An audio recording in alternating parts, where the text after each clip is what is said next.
Hello and welcome back to this week's edition of the Base on Balls podcast here at the Johnny Lee Memorial League. I am your host for this week. I'm back after a couple weeks off.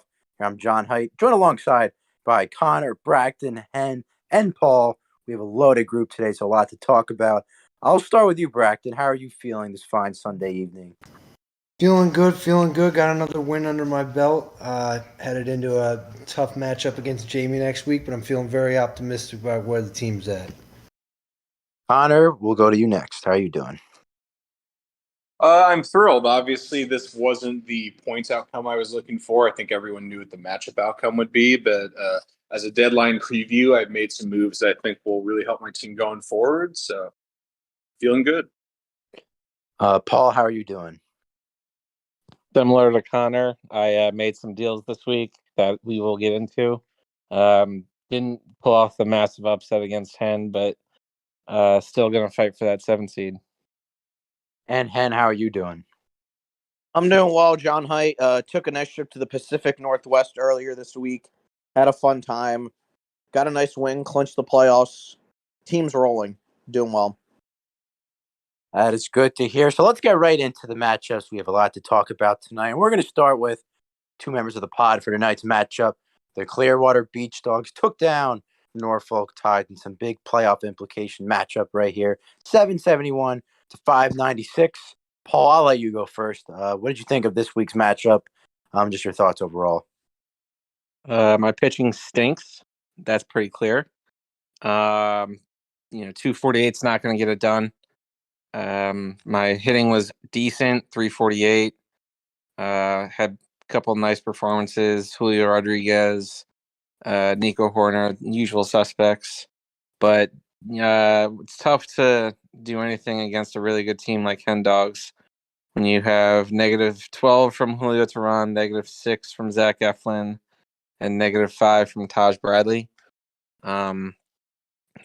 Those performances all go positive. It's at least closer, and I feel a lot better about my team. But at the end of the day, Hen Dog's team is really good. He's got pitching depth. He's got hitting depth. He's going to be a tough team to play for anybody that gets him in the playoffs. And Hen, how are you feeling about this one? I'm feeling good. Obviously, got high 700s, almost broke 800. Nice seeing Yordan Alvarez back. He had in a shortened week. He had 25. Great production from hitting. I saw 345 pitching points. There were some, pitchers who had some rough outings. Stroman, who's usually consistent, didn't do well. The feeder of families, Bailey Ober struggled. But, overall, very solid week. Obviously when you're in the high 700s, you're going to beat most teams. And, we're just trying to chug along, and felt good to finally clinch the playoffs after a rough start. Really been going on a nice hot streak the last 2 months or so. But team's feeling good right now. Bracton, what did you think of this one? I thought Hen Dog got some big time performances from his big time guys. I don't know how Luis Castillo's been doing, but 76 points in a 2-start week, that's got to be pretty good. I mean, when All-Star Michael Lorenzen's only putting up 11, someone else has got to pick up the slack. So, really like to see that out of Luis Castillo. Got some good points from Strider and Wheeler too. And his relief pitchers continue to ball. I know that David Robertson trade to Miami is looking pretty good fantasy-wise for Hen Dog too. Get him out of that crappy dumpster fire known as the New York Mets. So bats did well too. So overall, pretty good complete performance from Hen Dog this week. And lastly, Connor. So I think for Hen, the best starting pitchers, the cream of the crop came out to play. Scherzer with 37, Strider with 34, Wheeler for 48. I think those are all current year acquisitions, so that's why I acquired them. But then the depth pieces, when Ober's struggling, Giolito didn't do too great in his first start as an Angel. 771 is pretty good. I believe that's the second highest scoring in the leagues, but I think there's even more potential to be scratched, and maybe why Hen is considered the number 2 team in the league now. And then for Paul, there's a lot to be optimistic about, especially with the offense. But one narrative I pushed on the last pod and think I will keep going is with Bracton and Paul, the ratio of offense to pitching going under 300 pitching points or but doing clear and offense just I think is mind-boggling. So whoever might be able to break that balance and get more pitching before our deadline on August 8th, I think, is going to be in a really good position for the 7th seed. Yeah, I agree with you there, Connor. But yeah, good win for Hen. Good to see you guys. I mean, Andrew Abbott had 40. That guy just doesn't stop pitching well. You guys already hit the big players for Hen. For Paul, again, the usual suspects. Julio Rodriguez had a really good week with almost 70. Some guys you want to kind of see step up. Taj Bradley only had -5. So guys like him. Some of your bulk relievers too are pretty good. Sean Manaea gave you almost 25. Shintaro Fujinami, now an Orioles legend, gave you a good performance too. So we'll see what these two teams do going forward. And let's go to the next matchup. Since we're both on the pod, we'll do me versus Connor. So I took down Connor 795 to 386. Connor, I'll let you go first for this one. Yeah, so I mean, everyone knew that Height was going to beat me by 200 or 300 points, and I should probably say a good game. 131 15 points is absolutely not going to do it, but I think I did trade a couple of pitchers. There have been in discussions with others. So that's kind of just expected as I try to build more of a prospect base rather than a current year one. I think Brady Singer with 25 in his swung song. Adrian Peterson potentially rejoined the Mets rotation, and he gave 18 points in long relief. Peter Lambert was a waiver wire ad that had 24 and 2 consecutive good starts for Colorado. I'm curious to see where that ends up. And then as for the bats, I think the one standout is Brandon Lau. A couple teams have mentioned that they're looking for second baseman, so I would really hope to move him for a pretty nice haul before the deadline. Tim Anderson also back with 33. I don't know what to say about Height's team at this point. We're just saying the same thing week in and week out.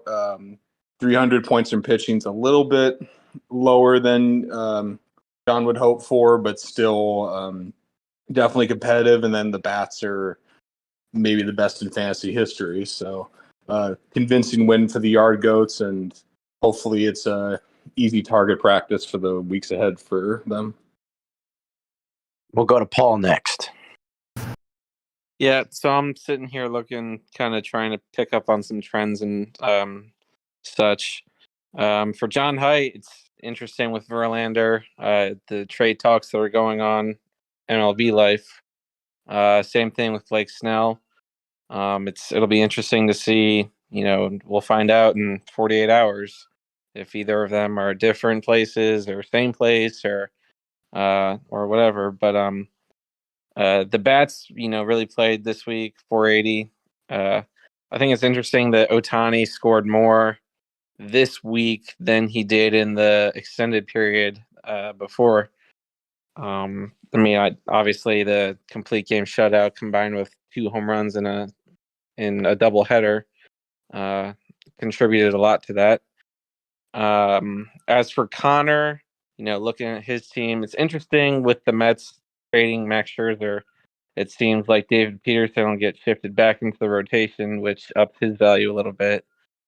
Peterson's a guy I've liked. He's actually on the Tides this year at one point. Same with Brady Singer, which I know that he traded this week. But I mean, all in all, Connor, he made a couple good moves this week.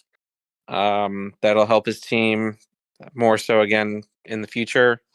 But I do like where he's going with this rebuild. Bryce Turang, back with the Brewers. But yeah, it's Brandon Lowe. It'll be interesting this week what Connor can do with Brandon Lowe. We'll go to Hen next. Yeah, I mean, obviously this was kind of expected. You have, the best or maybe second best team behind the Beach Dogs team in the Argos, No. but no, I mean, obviously you had the bats really came up big, almost 500 points.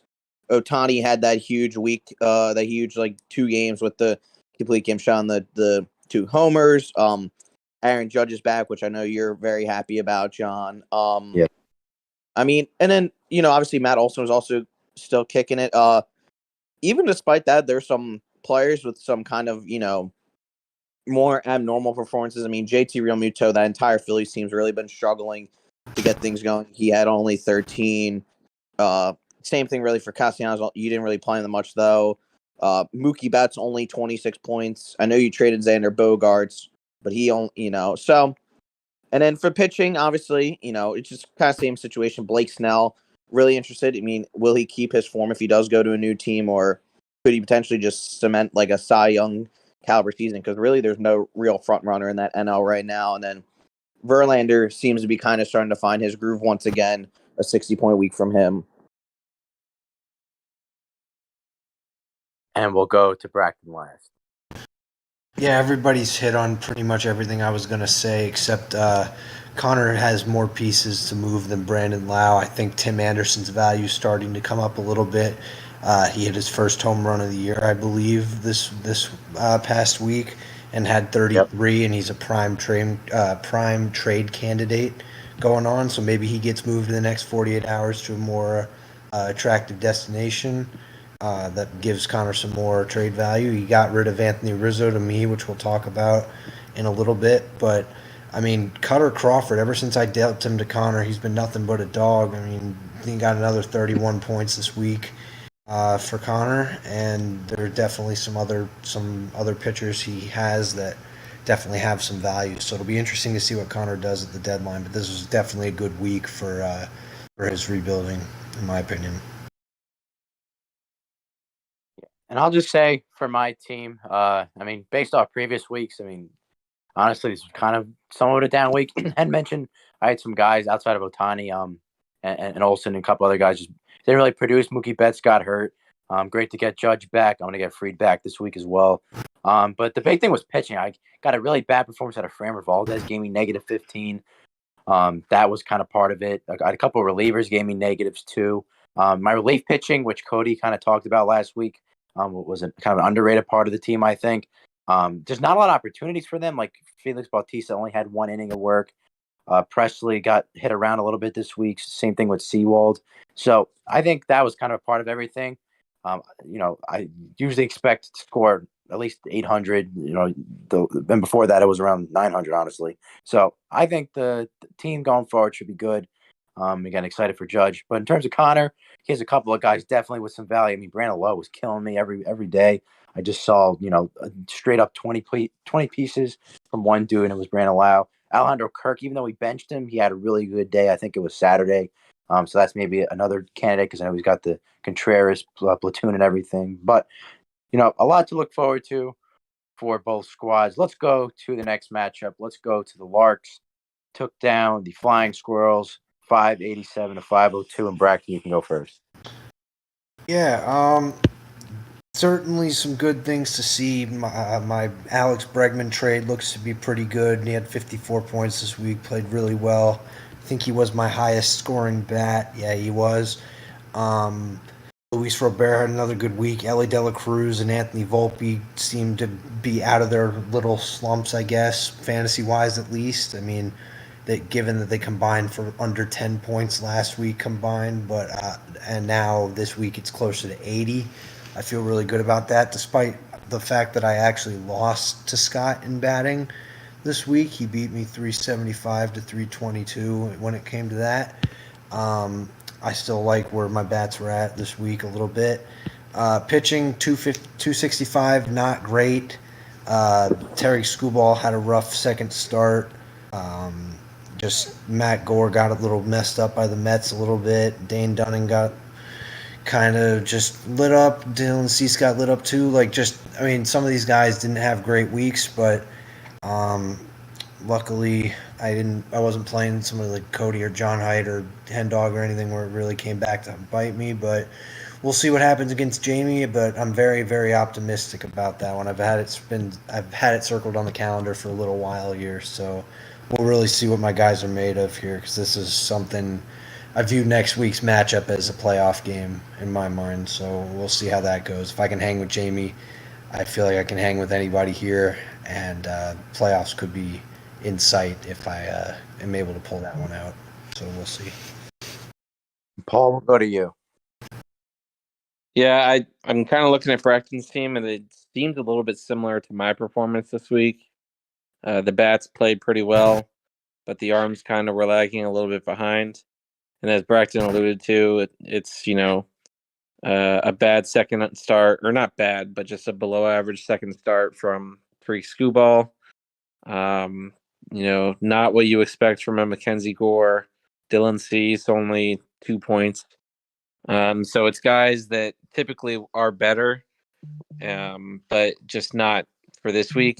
On the other side, with Scott's team, Richmond, I was hoping they would get the win this week. Obviously, it didn't happen, but CJ Abrams continuing to kill it, 54 points. Mountcastle, a lot of people have been dogging him in this league, including me. But he dropped 40 points this week, pretty good. But it's the arms. 127 points is very much below average. So obviously Scott, you're just not going to find cheap pitching in this league, or at least cheap good pitching. So it's going to be tough to try and get anything, but it's still a decent performance. 502. If you're over 500 points, it's not a bad performance. So Scott can at least hang his hat on that. And we'll go to Hen next.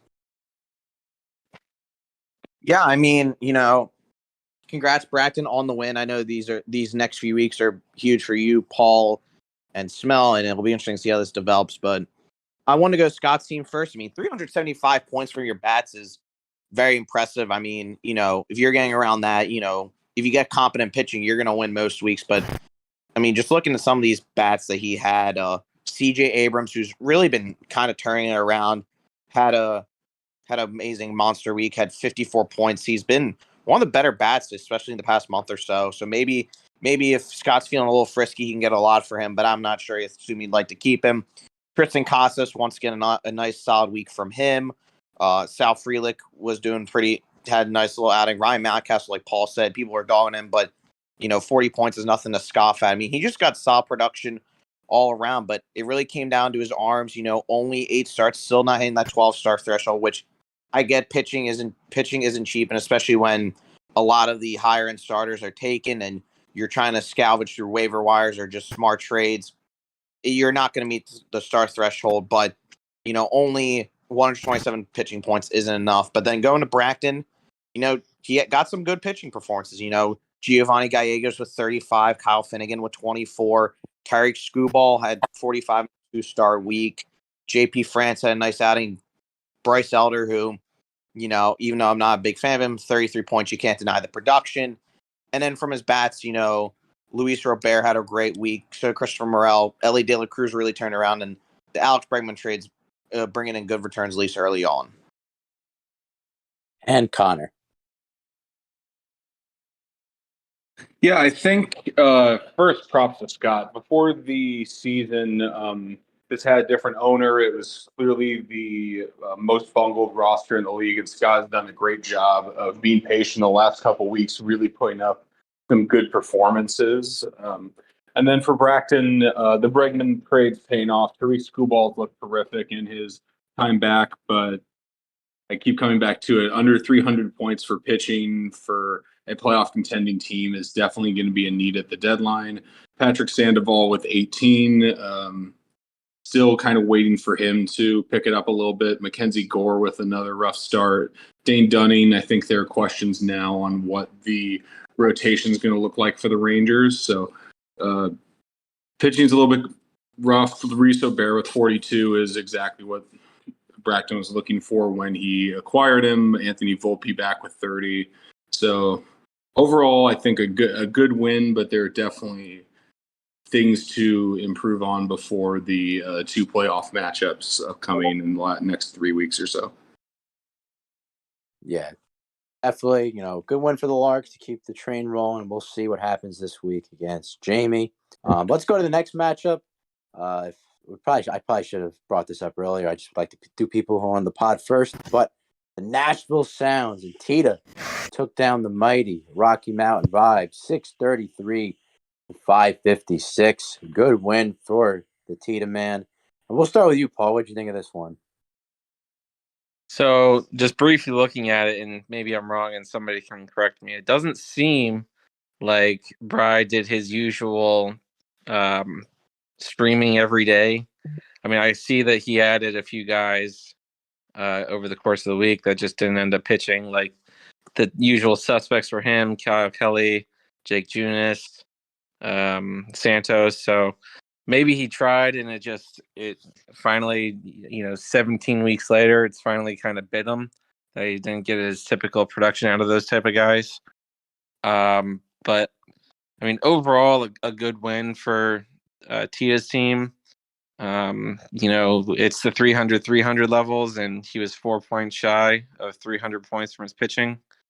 And Eric Swanson blow up away basically from crossing 300. Nothing really stands out in terms of pitching performance. I guess maybe Kenta Maeda, who's been really solid these last month or so, maybe 6 weeks.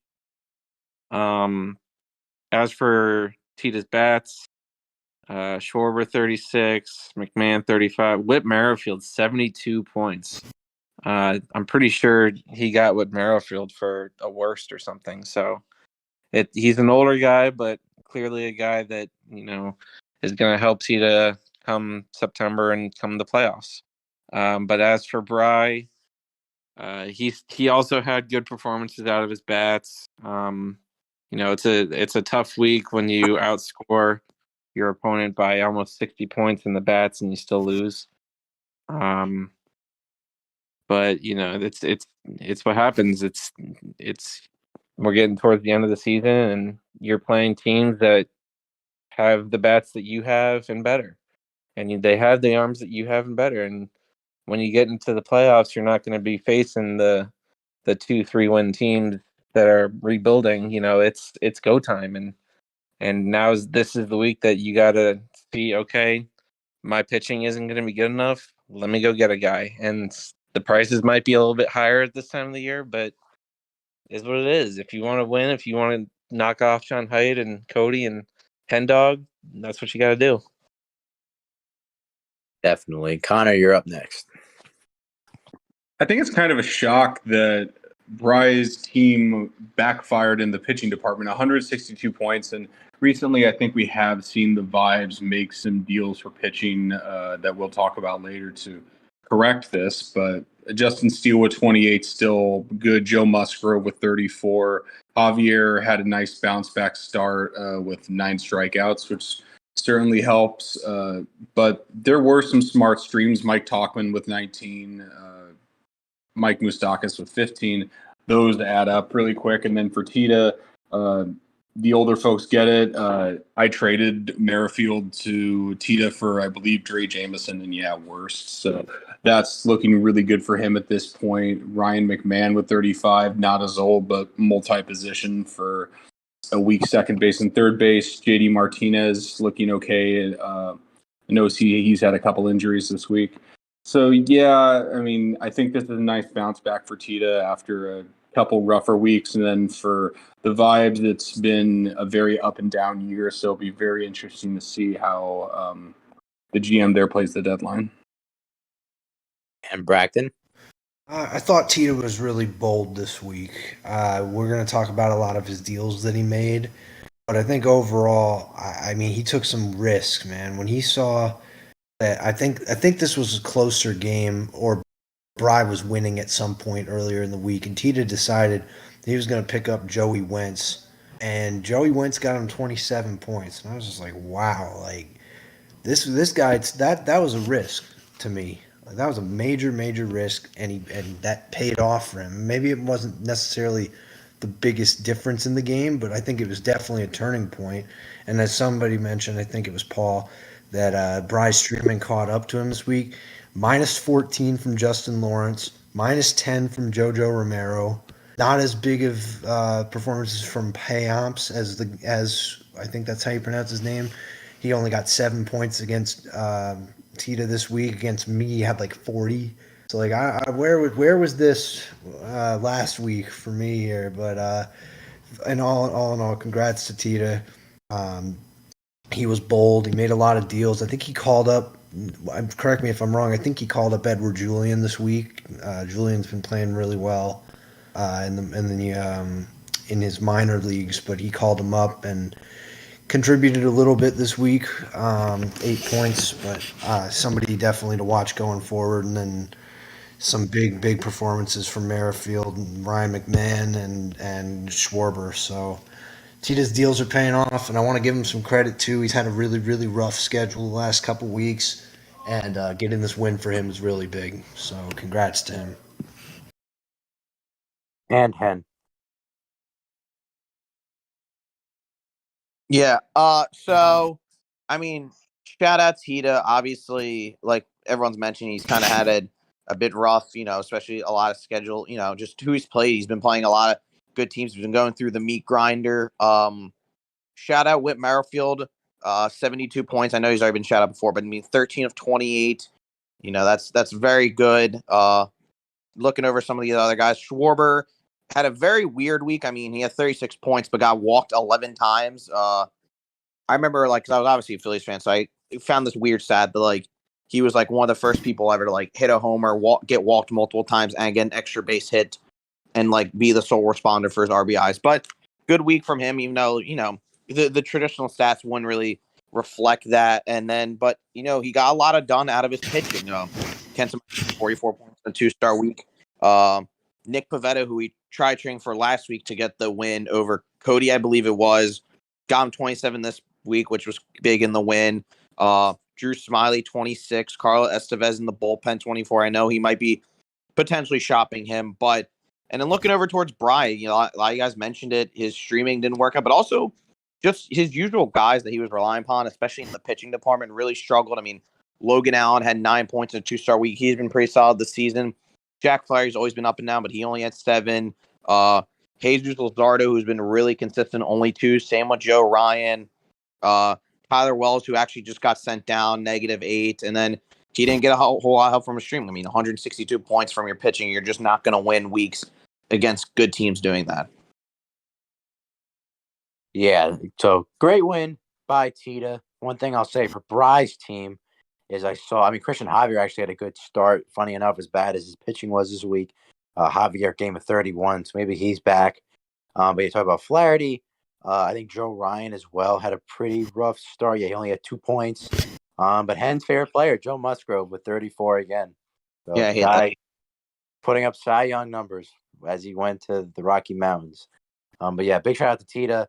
Talk more about him later for his trade specifically, but just good win. All right, I think we got 3 more matchups to talk about before we do the deals. Next matchup we'll do Cody defeating Homco 683 to 502. And Braxton, you can go first. I'm sorry, I was talking to Deal. We're talking Cody and Homco. Yes, Sorry. sir. Yeah, so Cody picked up a big win here. Pete Alonso had a freaking week. Oh my God, I watched a lot of those Mets games, and he just killed it. 4 home runs, 12 RBIs, 71 points for Cody this week. Definitely paid some dividends in that trade. Homco made a lot of deals this week that we're going to talk about a little bit, but big performances from Nate Lau, 50 piece, Alec Bohm, my guy, 45, and some good pitching performances too. Tanner Bibby, somebody I've been looking at a lot. He got 30 points this week. I think Comco has a personal connection to Brian Bello. He had 20 points. He played pretty well. But yeah, Cody's trades have been paying off. 45 points for Sandy too. So I mean, good for him. And Cody appears to be rolling. This was my preseason pick to win the league, and looks pretty good right now. His relief pitchers also helped out a lot this week. So we'll see where Cody goes from here. But he's got a lot to be excited about. And you're up. Yeah, I mean, looking towards Cody's team, clinched the Grady Sizemore division, which is obviously huge. Getting that top 2 seed. He probably won't get the bye just because John Height is, I think, 2 ahead, and there's only 3 weeks left. It would have to take, a sizable, collapse. But regardless, big week for Cody. Going in the high 700s. I know he's been kind of a bit frustrated with his team performance, especially recently, but he's getting wins. And shout out Pete Alonso, huge week, 71. He's been bouncing back a bit. Wander Franco, a guy who I always have my eye on, had a nice little week at 41. Cody Bellinger cooled off from his hot week, but still 33 is nothing to really scoff at. 349 points from the bats is good in general. And then looking towards the pitching, Stinky Sandy had a good outing, 45 points. I don't know. He might be starting to find form again. I don't know, but you can't really tell. Tyler Glasnow, a.k.a. Oppenheimer, had a good week as well. Just good stuff all around, and also from his bullpen arms, good performances there. And looking towards Honko, it's been kind of the story the entire time. His hitting kept up with Cody's 313 compared to 349, but pitching just struggled a bit, Got some good quality starts out of some guys, but, some of his other guys, Brian Bello only had 20, which isn't horrible. Griffin Canning had 20, but it's just kind of been the story of Honko this entire season. Bats doing well, pitching has been not doing as well. Connor? I mean, Cody's obviously a top 3 team in the league. I think this matchup proves it. Adolis Garcia with 27's a nice output. I know there's also been a little bit of an injury bug. India just hit the injured list. Brennan Bernardino. Last week I complimented Height on the dominating but still doing the managing Nia to get every point. Same goes for Cody here. There was some smart framing. George Kirby with 12 is a little bit disappointing, but I think that's easily going to be a rebound. Devin Williams with 29, it seems like he's back.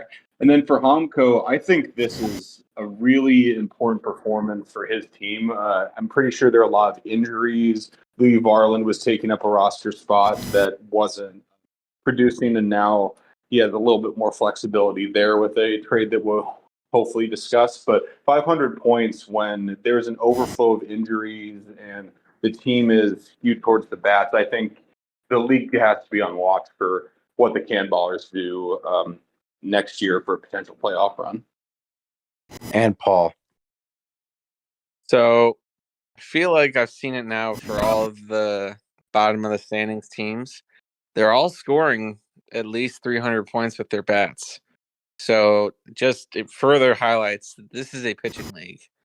Like if you're not scoring at least 300 points with your pitching, you're not a top team. That's just what it feels like to me. But having said that, obviously Cody's got good pitching. He did a little bit of retooling this week. I think he's trying to catch up with the Hen Dogs and the Heights of the world. But his bats obviously still very deep, still very top heavy as well. For Honko, I was rooting for him this week. He really does have a good young team. Shout out Taylor Ward, who I think basically broke his face this week. It looks like he'll be out for the rest of the regular season. If the Angels make the playoffs, maybe he comes back for that. But it's rough. But 39 points before that, pretty solid. Honko's bats. Tanner Beebe, a young guy that I really like a lot. Tyon had 30, 32 from Oviedo. So he's got good young pieces. And he'll, I assume at least he'll be active at this deadline to try and get some more. Definitely good win for the Hot Rods. They were able to keep the momentum going. One thing I also wanted to notice or wanted to point out was Austin Riley, a guy who's kind of giving Cody some frustrations early in the season. He's really turned it around, had a 50-piece this week. Traded for Cody Bellinger, which we'll talk about in just a few seconds. I think, is that right? Gunnar only had 17. He's not going to do that every week. He'll have a lot more like he usually does. And yeah, maybe Stinky Sandy is back. But no matter what, Cody's pitching is more than fine and more than elite enough to carry the burden if Sandy decides to turn into 2 weeks ago Sandy. But anyway, 2 more matchups left on the docket. So next one we'll do is Smell and the Chihuahuas with a statement 763 points against Chad and the Oklahoma City Dodgers. The score was 763. to 558. And Paul, I'll let you go first for this one. What did you think?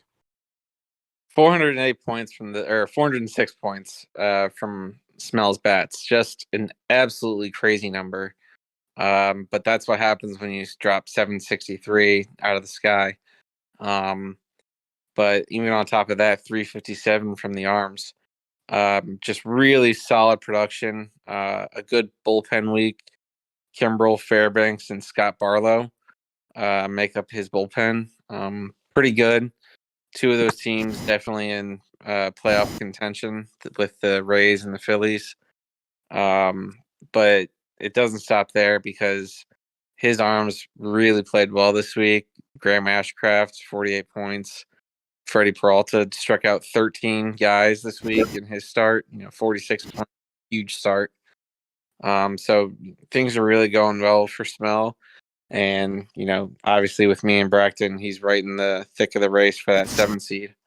But then for Chad, again, Chad, a lower team, but he still scored 304 points with his bats. So it's just a testament that it's all about the arms here. And if you got them, then you're good. If you don't, then you're not. But with Sanchez dropping 54 today, today he had a no-hitter through 5. Yeah, he did against Pittsburgh. And then the Phillies still ended up losing the game, which is wild. But 54, yeah, Sanchez, 60 out of Steven Matz, a guy that's kind of in and out of the rotation for the Cardinals this year. Assuming he doesn't get traded, he'll likely stick in the rotation for them for the rest of this year at least. But, the bat performances are pretty good too. Ha-Seong Kim, who I think I've read a stat that he's been a top 3 bat in the last 2 months or something. Really, really good. And then, 4 burger bombs this week for Chad. So he's got good pieces. A guy like Berger, a little bit. Well, I think he's older. Maybe not. I might be wrong on that. 27. Yeah, it's old for Bracton, but generally overall, some decent pieces he can move, or some decent pieces he can try and build from. We'll go to Connor next. Before this week, I think I would have given the edge on the 7 seed or maybe 6 seed if other surprises happened to Paul. Now, I think Smell might be my favorite for this. 357 pitching points is significantly more than what Bracton or Paul had pitching-wise, and some of these performances are actually from free agent pickup. Austin Gomberg scored over 20 points in 4 of his last 5 starts. As a Colorado pitcher, it's kind of easy to just keep them on the waiver wire, but he's shown some promise. Michael Grove, I think, was technically a trade, but he had a good fantasy outing, if not for an actual one. Ryan Yarbrough with 34. So and then I can't not mention 51 points combined from Pete Fairbanks and Craig Kimbrel. That's just good relief pitching and what's kind of an underrated market. And then for Chad, I think 558 points for a team that really doesn't care about their current year performance outside of what they can get to even more own the 2024 draft is interesting. Leody Taveras with 23. Moniak continues a good week. Called up Brandon Pfaadt, had a mediocre start, but Cruden Priester showed some promise. So hit or miss week for Chad. Overall good, but I think Snell is really in a hot streak here. Go to Hen. Yeah, big week from Smell. I said it when I was talking about Bracton too. This playoff race is going to be intriguing to watch. The fight for the 7 seed. Smell came out of nowhere, especially recently, but big win. Now he and Paul are tied for that 8 seed, and it's only a game back behind Bracton. But looking at some guys, obviously he made the trade for Jose Altuve, paying early dividends for him early on. 32 points and only 13 at bats. Big week out of Young Gomes. Chas McCormick, who's been the darling of especially the past couple of months, 54. Hunter Renfroe came out of nowhere with 65. When you're getting 406 points from your bats, it's ridiculous. And then, Graham Ashcraft, the guy the Smells used to brag on, 48 points in a 2-star week's not the worst thing in the world. Yu Darvish still kicking it at his age. Freddie Peralta, another beach dog that decided to become good once he left Clearwater. A real defector, but we'll let that slide. And then looking over towards Chad, I mean, the bats, like we said, were up to par with his. I mean, Jake Berger, 60. A big week from Ha-Seong Kim, who, Paul, I think the stat, I don't know about in terms of fantasy, but I know the stat that he's like, I think top 3 or top 5 in WAR this year, which is really ridiculous to think about. But, I mean, especially given, he'd always been good, but not this level of amazing. Then he had some good outings from some good pitching outings. Chris Sanchez has been really good recently, but the Phillies don't give him any run support, or they don't know how to run the bases and end up losing. So yeah, I mean, good week for Smell, keeping up with the Joneses. And Bracken. Yeah, Smell is somebody I've been doing a lot of trade negotiation with. He's somebody that has a lot of interest in my arms and getting some away from me for this race for the 7 seed, which we've all been talking about here. But yeah, no deal's been reached yet necessarily, but I'm confident we'll be talking throughout the remainder of the days we have until the trade deadline. But the guys he did have this week did pretty well. Yusei Kikuchi, Freddie Peralta, Yu Darvish, all Graham Ashcraft, as you guys mentioned, all had a lot of big performances and good points for him. So there's a lot to be proud of here. Found some guys like Chas McCormick and Hunter Renfroe putting up big numbers hitting wise. So good for Smell, man. Smell's one of my favorite people here. We talk pretty much daily just about this or hockey or anything. So it's good to see him winning. But it's good to also see what Chad's doing. Chad owns a lot of the draft, as we've mentioned, but still getting solid production from guys that he can easily trade at the deadline for more assets, like Jake Berger and Ha-Seong Kim, like y'all mentioned. But a lot to be excited about for both teams, as this playoff race between me, Smell, and Paul is going to be pretty fun. Yeah, shout out Smell. Again, good point performance. And yet, obviously, Chad, again, I think I said this every time I'm on the pod. I don't think he gives one crap what he does this season, but he owns all the rest of the seasons going forward with the amount of draft capital he has built up. All right, we got one more matchup left before we go to the deals. The Tampa Tarpons narrowly beat the Rochester Red Wings 538 to 521. And Hen, I'll let you go first for this one. Yeah, I was monitoring this game. I was hoping for a nice little Dave miracle, but Jaime got it out in the win. Really, I think the solidified. I forget who he had starting. Not Severine, but he had someone else go that kind of solidified in that last day. But a rough game for him. But good teams find ways to win, even if they really shouldn't in this situation. Congrats to him for clinching a playoff spot as well. So now we have 4 teams officially in the playoffs. Obviously, seeding can still be varied, but shout out Bobby Wood Jr. I know he had 3 home runs in 2 games or 4 in 3 games. 2 and 3. But he's been amazing. 74 points from him. 344 points from the bats. Not bad, but really pitching separated. He did what he needed to do. I mean, he had some rough starts. Luis Severino got lit up. So did Charlie Morton, but he stinks. Michael Kopech in a 2-star week only had -1. And then when you're looking at Dave, 374 points. Paul said it best. People got bats. It's just the pitching that really stands out. I mean, Jaime Candelario, a real-life trade target with 55 points. Wondering if anyone will take a flyer on him. William Contreras with 45. Looking towards some pitching. Kyle Hendricks at 30 in a 2-star week. But, Andrew Chafin, I know he got lit up a bit, but Jaime did what he needed to do to win. Obviously, he's got a big week next week, which we'll talk about to kind of keep himself in the picture and potentially play spoiler, but he did what he needed to do. We'll go to Connor next. This is the second of 4 weeks, I think, that the Tarpons have scored fewer than like 575 or definitely 600 points. We talked for weeks and weeks about the Tarpons needing some depth, and now I'm starting to wonder if they kind of overshot that, because with younger players, there are going to be some inconsistent performances, and up less than 200 points from the pitching just isn't going to do that when you're in discussions to try to compete against the Hens, the Heights, the Codys. So I think it'll be interesting to see if Jaime is active at the deadline or if he continues to be more of a patient owner. And then Dave really, I think, is probably happy with this result. Kyle Gibson, the one serviceable Orioles starter, if at this point, if I'm not mistaken, is 26.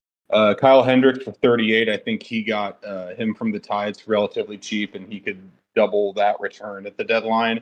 JP Sears, a fan favorite with 24. So there are some good outings that for the Red Wings that I think are going to catch a lot of contenders' eyes. And then there are some good team performances. William Contreras with 45, Buxton with 23, I think, had a nice rebound. So overall, good performance for the Red Wings, but good teams find a way to win.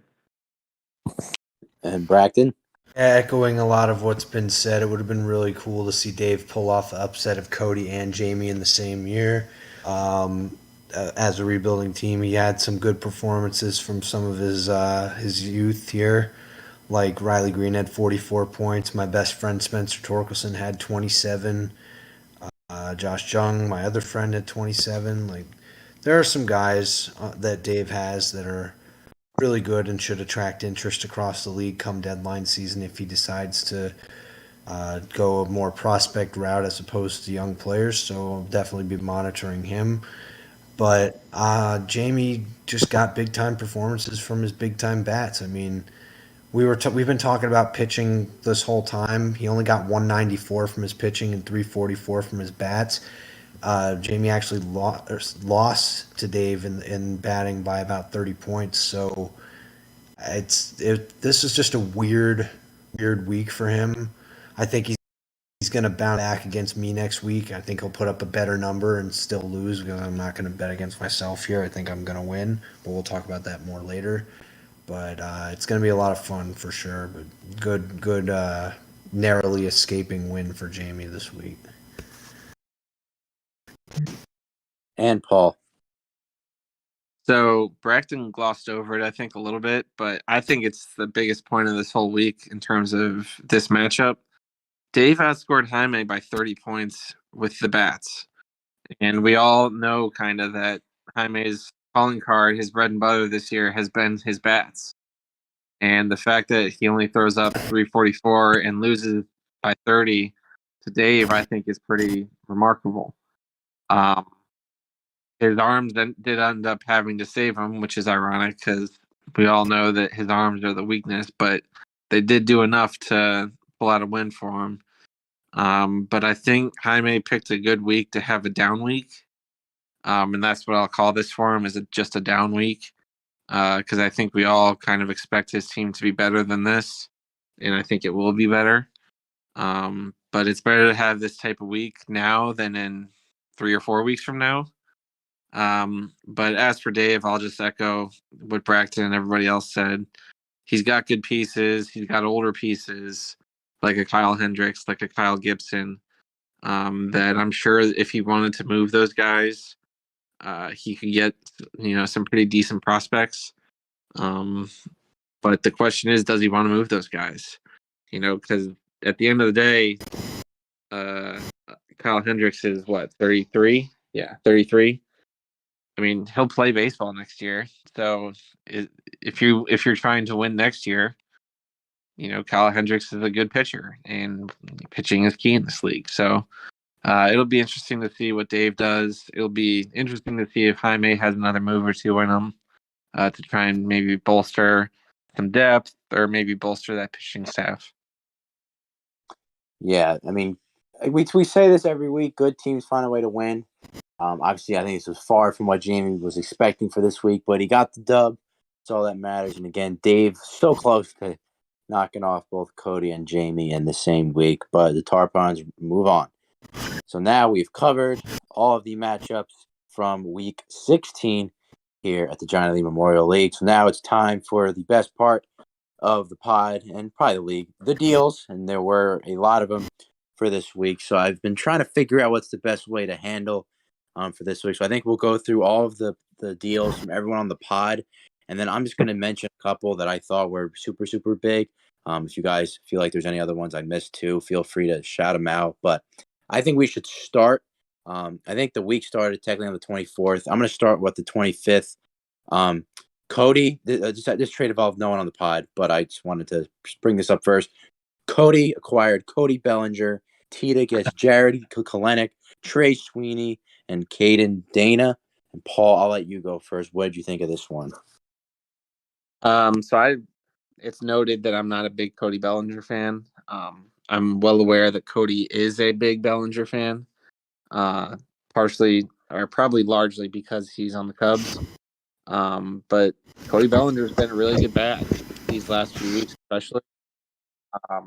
Obviously, a win now move for Cody because Kalenic's out for the season and the other two are prospects. But Tita, I think, got really good value. I think Kalenic alone has at least the value of Bellinger when they're both healthy. Plus Trey Sweeney, who's a top 5 Yankees prospect, in my opinion. Maybe top 7. Probably 5 to 7 in there. And then Dana's a worst, so still a prospect slot. But overall, I kind of lean towards Tita on this long term, but short term, you can't argue that Cody got the better deal. Yeah, and Bracken, Yeah, we'll go I'll to you echo next. that. I have a vendetta against Jared Kalenic because that was probably one of the worst trades I've ever made in my life. I probably gave Chad either Paul Skeens or Dylan Cruz for Jared Kalenic and Mike Soroka, and there were more pieces involved. So not good for me. So any trade that involves getting rid of Jared Kalenic, I think is probably good for whoever got rid of Jared Kalenic. So in this case, it was Cody getting an upgrade at outfield for someone that is actually going to play baseball this year and help him on his run. So good on Cody for this one. Connor? I think this is the best of both worlds fit. Cody gets a player that he personally enjoys as a Cubs fan and has a clear fit on his team. The Hot Rods had some outfield injuries, and Bellinger's a multi-positional asset that is, I think, gets 7 points a game, if not higher. And then for Pita, it's just the best value. You know, there could be wheeling and dealing. Trey Sweeney is the number 5 Yankees prospect for MLB.com. Team Dana, I think, is performing pretty well for the high affiliate of the Angels. And then Kalenic is, at least in my opinion, a dog who's going to be around for a while. So I think good trade for both sides. Yeah, so definitely a good. Well, actually, Hen, did I ask you? I forgot. I mean, you did not, but I'll kind of give myself Yeah. brief. All right, so you're up. Yeah, I mean, I've always been a big Bellinger fan. Cody, I know, has been dealing with IR outfielder issues, so he gets that. Kalanick obviously had a good year this year. We'll be seeing if that's more the trajectory of his career. I mean, given that he was a former top prospect, I would assume so. And also get some prospect slots, but I've always been a big Bellinger fan, especially Cody, who's trying to win a championship this year. Getting a guy like him, I think that's a good deal for him. It's a good deal for both sides, in my opinion. Yeah, I agree. Bellinger's the guy I know Cody was going after. He definitely said it was tough to move Sweeney. I think that he said it was one of the original Hot Rods that had him in move. So, I mean, to get a guy like Bellinger who's been playing how he is this season, him and Yelich have really turned back the clock. I think he was, the proper price. Tita got a haul. Well, not really a haul, but got some good value. And Kalanick, who's going to come back probably next season after his cooler incident. And then obviously Sweeney and Dan, we talked about as prospects already. Paul, do you want to talk about your Adbert Alzolay trade or no? Or do you want to move on to the next? I'll just say real quick, I just wanted a decent relief pitching option because my relief pitching sucks ass. So that's why I did it. I probably overpaid, but that's why I did it. All right. And we'll go to the next trade. All right, we'll do this one. I feel like this one's pretty big. Tita gets Heston Kierstad and his first back. Smell gets Jose Altuve. Smell is buying. And Hen, we'll start with you on this one. Yeah, I mean, I think Jose Altuve, despite being a little small man, is still very good at baseball. Heston Kjerstad will be interesting. Obviously, a right-handed hitter in that Orioles ballpark is kind of a weird spot, and especially because of how crowded that infield is. I mean, you have Westberg, you have obviously Kierstad, Jackson Holloway coming up soon. Joey Ortiz basically been blocked from that infield as well. So there's a lot of options there. I think Kierstad's talented enough to be on that team, but it will be interesting to see. Maybe he gets moved in real life if the Orioles are buying and one of these, big superstars gets moved. It could be an interesting fit, and he can really start shining even more. And then, a first round pick, which is probably mid first round pick. I think that's very solid value for Jose Altuve, who's still killing it at a position that is very hard to get consistent points from. Yeah, the now new apparent rivals made a trade earlier in the week. I think it benefited both sides. I mean, Snell had really good performances from his bats, and I believe Altuve contributed to some of that already in a short week for him on Snell's team. So I like Heston Kjerstad a lot. I think he's a consensus top 100 prospect. He's a top 100 prospect to me. And Tita's first will probably be maybe around 9 or 10. Maybe somebody that has some upside in this most recent draft with that too. So I think it benefits both sides. Paul? Yeah, Smell obviously is buying. Jose Altuve is going to really help him these next few weeks get that 7th seed. But I mean, I don't want to be that guy, but Heston Kjerstad, I believe, is a top 50 consensus prospect at this point. He's just absolutely mashed AA and now AAA for the Orioles. I don't think he'll get called up this year, but there's, I'd say, a pretty decent chance he starts next year on the Orioles. I see him as a 30 home run type of guy. And then that first round pick, like Braxton said, is probably going to be 9 or 10. You'll just see who falls from that draft, maybe. But overall, long term, Tita definitely wins this trade. But again, Smell gets what he wants with the second baseman. That's going to really help him get into the playoffs. And Connor?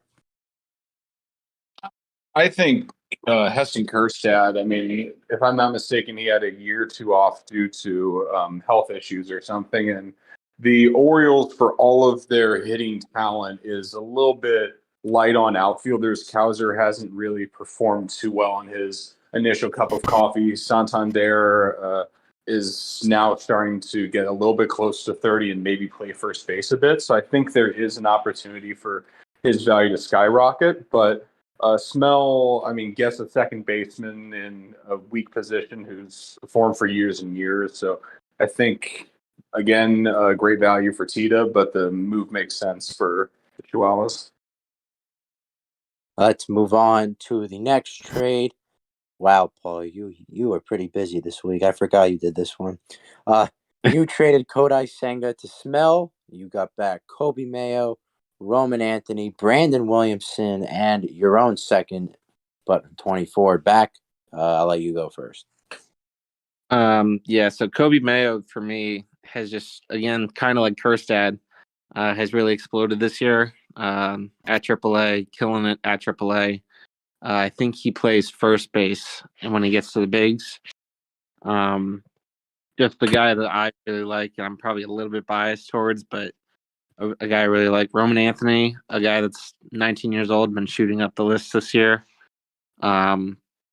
Just a kind of maybe a buy low, I hope, at this point, because I think he'll stick in top 100 lists for the next year or two before he gets his call. Williamson, a guy that I like, can replace Senga.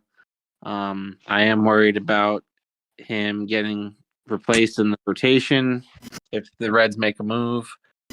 But at the end of the day, it's not a move I made this year anyway. Senga, I watched his start against the Nationals, and I just really wasn't impressed. And I kind of looked in the mirror and I said, well, Senga's already 30. My team's probably competitive window isn't for maybe next year, but probably 2025 is when I'll get running. So it was less of a fit for me timeline wise. Yeah, We'll go to kind of. Brackton. I like what Paul just said. I like Brandon Williamson a lot. I wouldn't be surprised if Brandon Williamson averages more points than Kodai Senga does next year. I'm that high on him, and I like the prospects that Paul got back to. And the second round pick actually has a lot of value to me because I'm trying to stock up on some draft picks for this year as well. So I like the haul for a 30-year-old pitcher on a very bad team. The Mets are a disaster. So Connor. I don't know if I'm as high on Williamson as Braxton is, but I do think for a 30-year-old pitcher who has a walk rate, but not too many flaws besides that, Paul did get a very nice haul here, and then Mel continues to buy, and the pitching performance this week kind of showed that the benefits of that. So, yeah, I don't know if there's a clear winner here. 2024 second is a steep fourth asset to pay, but I think there's a lot to be said about how this move plays for Smel's 7 seed aspiration and Paul's competitive window. So I'll call it incomplete for now. And Hen. Yeah, I mean, I really like this trade for Paul. Kobe Mayo, obviously been rising up the prospect ranks, like Paul said. Brandon Williamson, it will be interesting because I feel like there's a lot of Reds pitchers who are young and electric, but it'll be interesting to see how time plays out, who kind of falls into what pecking order. I mean, Andrew Abbott's been doing amazing recently, but they still have Nick Lodolo, Hunter Green, Connor Phillips has been a prospect who's been really lighting up the minors, and then obviously Brandon Williamson's also in that system. So it will be interesting to see who shakes out where in terms of the long-term future. And then that second round pick, like a steep, that could potentially be, if you're thinking of traditional drafts, that could potentially be a back end first round pick just based on how much talent there is in that was in this 2023 MLB draft class. And I think that's a valuable asset. So getting 4 good assets for Kodai Senga, who is a good pitcher, but isn't like a superstar ace and isn't even that young. I think this is a big one for Paul. Yeah, I mean, definitely makes sense for both sides. Paul was able to get a lot of youth, and Smell, who's on a buying tear, got Altuve and Senga in the same day. Some good moves by both. I'll just say a little word about this trade. We don't have to talk about it. Couple of trades later, I traded Gavin Cross and 2 fourths for George Springer. All I'll say about this trade is Bride came up to me, was almost practically begging to give me Springer. I really didn't need Springer. I wanted Springer earlier in the season, but he's been struggling lately. Someone else who's been struggling lately is Gavin Cross, who's batting like 210 in like high A. I know he's got a lot of upside, but I mean, it doesn't hurt to have a guy like George Springer, who was amazing in the past and was good to start the season. So I figured Cross and 2 fourths. It was a good gamble. Could sit on Springer, and I think he'll get going eventually because he's obviously should be batting leadoff. I know he got dropped down in the Blue Jays order, but still has a lot of stuff going for him in Toronto. Next trade we will talk about is actually also with Bride, but this time with Paul. Bride gets Zach Eflin, and Paul gets Drew Thorpe, Samuel Zavala, and Zach Geloff. I don't know how to say his name. Paul, you can lead us off with this. Yeah, so more wheeling and dealing for me. But Zach Eflin and Kodai Senga were 2 of my guys. Two guys kind of at the top of my rotation this year. But I sold both of them this week for 2 reasons. Basically, because I'm kind of seeing the writing on the wall that it's really going to be an uphill battle for me to get into the playoffs this year. And those guys aren't going to help me next year. Well, they might, I guess. I shouldn't say that. But anyway, in terms of this deal, Drew Thorpe is the guy that I gloated about last week, and I liked him so much that I wanted to get him for this week. And then Samuel Zavala, good prospect with the Padres outfielder, and then Geloff, who's in Oakland already. So I like the return. I think it really hinges on Thorpe and what he can do. But Eflin's a good pitcher also for Tampa, who's in the middle of the playoff race and is going to help Bry. And Yeah.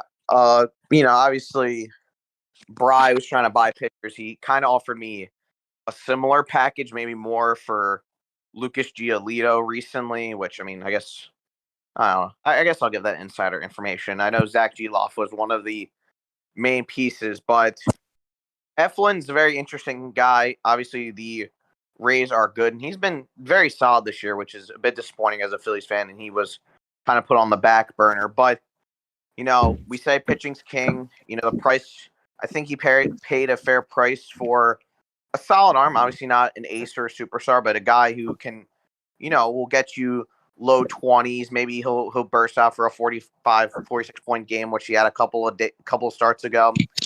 I'm not familiar with Thorpe or Saval, I'll be honest, but Geloff I know has been, I want to say around a consensus top 100 prospect, maybe a bit higher. So it's just Paul accumulating assets for guys he knows won't be part of his long-term future.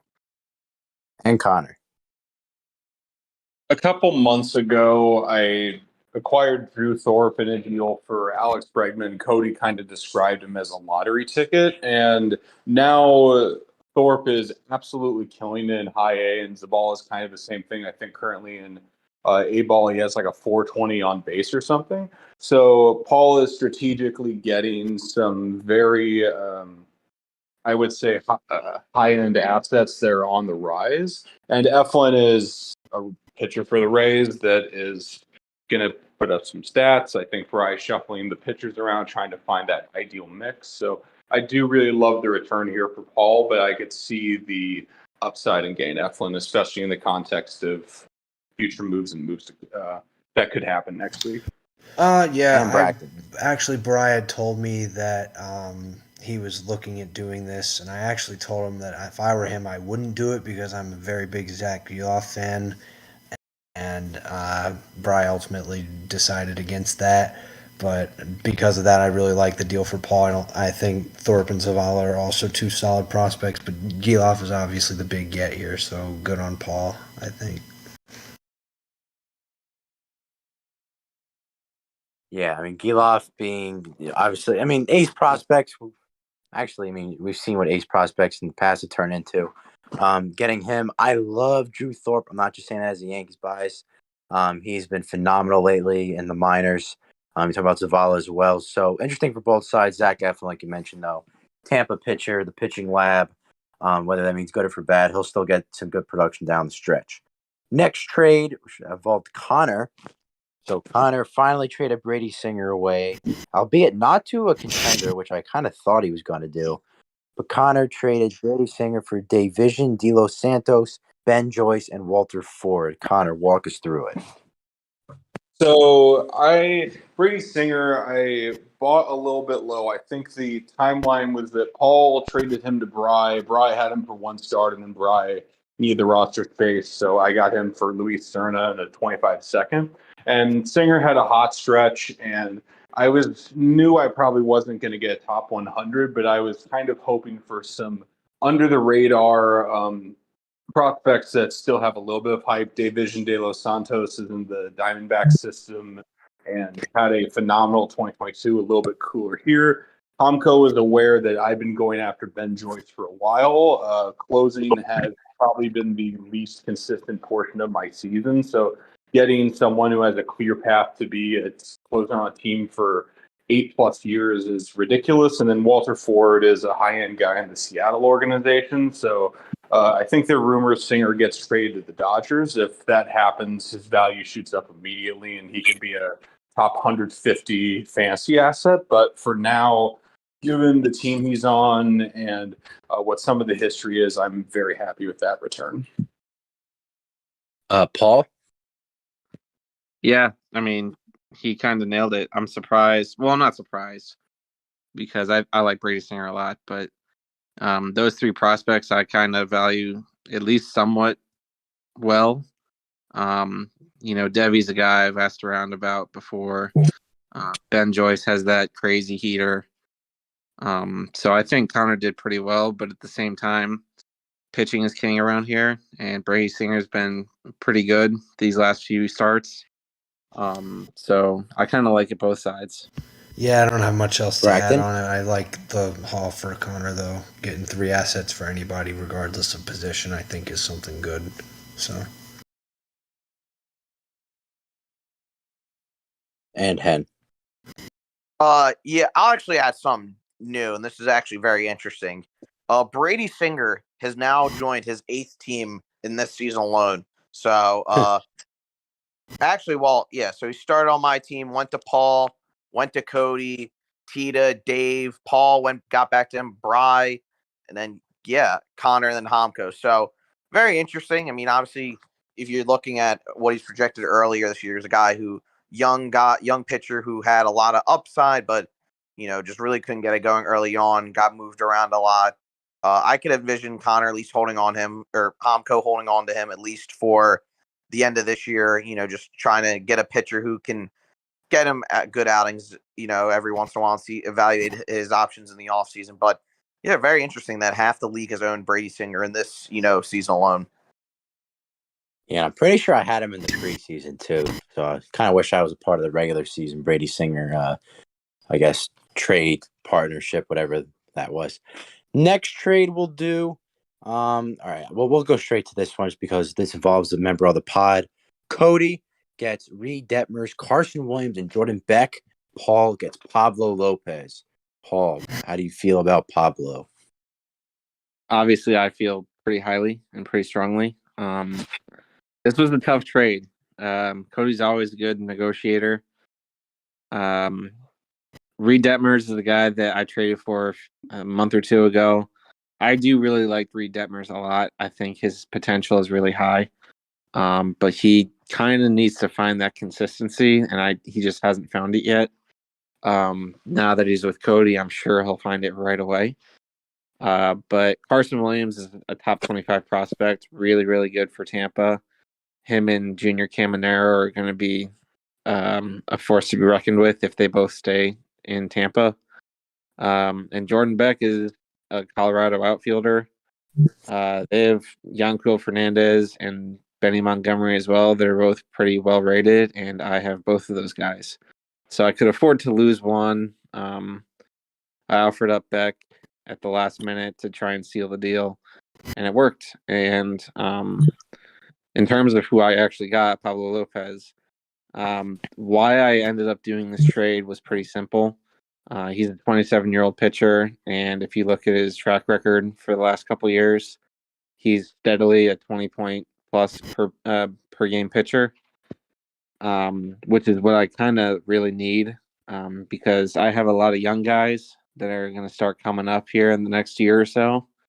And what I really need is just an ace lockdown guy that's going to provide steady production for me, which is, I feel, what Pablo is and can provide me. So, yeah, and obviously pair him with a few other guys already on my team, as well as my prospects that are coming up. oh yeah, I mean, Braxton, what'd you I think? like both pitchers involved here, Detmers and Lopez, but I do think Carson Williams and Beck were essential. This is something that Cody had to do based on the deal before that we didn't mention, the Jose Barrios to Cody for Tanner Houck, Kyle Manzardo, Emmanuel Tejada, and the fourth. He was trying to recuperate some of the assets or recoup some of the assets that he gave up in that deal. So really, I mean, he got the 2 prospect slots back that he gave up to get Barrios there. So getting Detmers and Barrios for Cody, I feel like is a good little switch in pitching because we've been talking this whole time about how pitching is king, and I think Cody got 2 good arms there for one in Tanner Houck. So I think that I like the deals, both deals for Cody. But after listening to Paul's analysis and reasoning on Pablo Lopez, I see where he's coming from, and we'll see what happens going forward. Go to Hen. Yeah. I mean, I've never been a Reed Detmers guy. I feel like he shows a lot of flash, but he's just way too inconsistent. This past month or so, it's been really rough for him. Pablo Lopez is, I agree with Paul in his assessment. He's obviously a very consistent, I would say borderline. I mean, he's definitely a top 15 to 20 pitcher in baseball. I think he's someone who just consistently for the past few years He's just been an absolute rock, someone who will always get you somewhere like, mid-20s in as a starter, which for that price I think is a very good buy for Paul. I think, that's worth the price to pay. And Connor. I understand Paul's point of view, getting a consistent 25 game pitcher to kind of fit the timeline, but I think the value is still a tough pill to swallow here. Reed Detmers, I almost consider to be at the Pablo Lopez class of fantasy asset pitcher.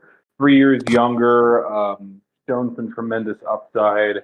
The Angels, who knows what they're going to do in the next couple years, but the Twins really haven't consistently shown the ability to win regularly, and Lopez has had some inconsistency struggle. And then Carson Williams, I think the number 23 prospect on MLB.com, this league gushes over Rays prospects. Just think of the value that's placed on Kyle Manzardo in these deals. So I think Lopez is going to do well, but I could have seen Paul keeping Detmers for the 2025 contention timeline and maybe being a little bit better off.